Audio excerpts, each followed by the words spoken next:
I never went to my grandfather's funeral, but at 16, I spent mornings beneath blankets hiding from responsibility and daylight.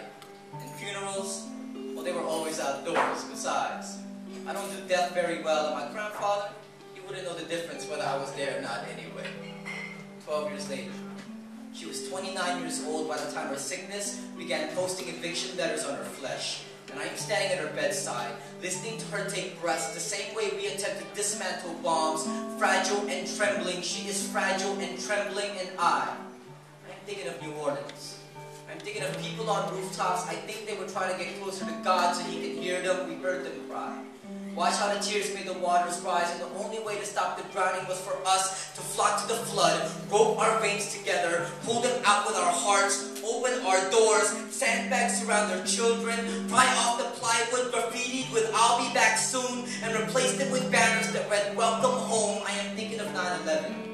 I'm thinking of candles and vigils and memorial services, how we knelt beside them on the rubble, wiped the white dust from their faces like Veronica did for Jesus, helped them lift their quivering hands to cross themselves. We prayed silently out loud, loud enough to silence the sound of sirens and bulldozers and retaliation, so the mourning families may hear us, so they may know we are lighting candles beside them, so they may believe somehow peace will come soon. I am thinking of hospital waiting rooms. I'm thinking of foreheads bent over bedsides, how we assembled chairs to make a makeshift place to sleep on, oversized jackets used for blankets, wanting to be the first face they see when they wake up. We run to get them ice cups. We speak to those in comatose, heard they can hear us, don't know if it's true, but we aren't taking any chances. We leave behind pieces of ourselves, inflated with helium, tethered to bouquets, scroll our good intentions aside, get well greeting cards, just in case they come to consciousness while we stepped out. They will know we were there. Our hearts are rattling the bars of our ribcage to remind us we are stronger than our desire to spill blood.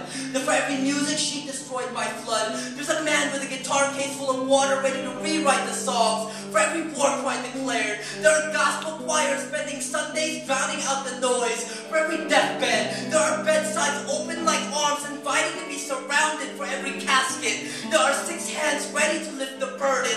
How mighty is our presence, how beautiful when we gather, how glorious is the human touch. There's a reason we have more band-aids in our medicine cabinets than we will ever have cuts. I believe for every wound the world bleeds, there are people waiting to patch it up, to balance out the chaos, to provide company to our misery, to validate our pain by standing at our bedside time and time again. So here I am, watching her struggle for breath, but I don't do death very well. I wish I could give her some of mine, so instead, I bend down and kiss her on the forehead. Fragile and trembling, I kiss her for New Orleans. I kiss her for 9/11. I kiss her for hospital waiting rooms and bedsides, for postcards and airport baggage claims, for the people who learn how to catch foreheads with their shoulders, and for the college students who remember to call home. But mostly, I kiss her for my grandfather, whose ashes I've swallowed and that settle like dust on my lips. So for every kiss I give, he will know it's me, still trying to say, I'm sorry.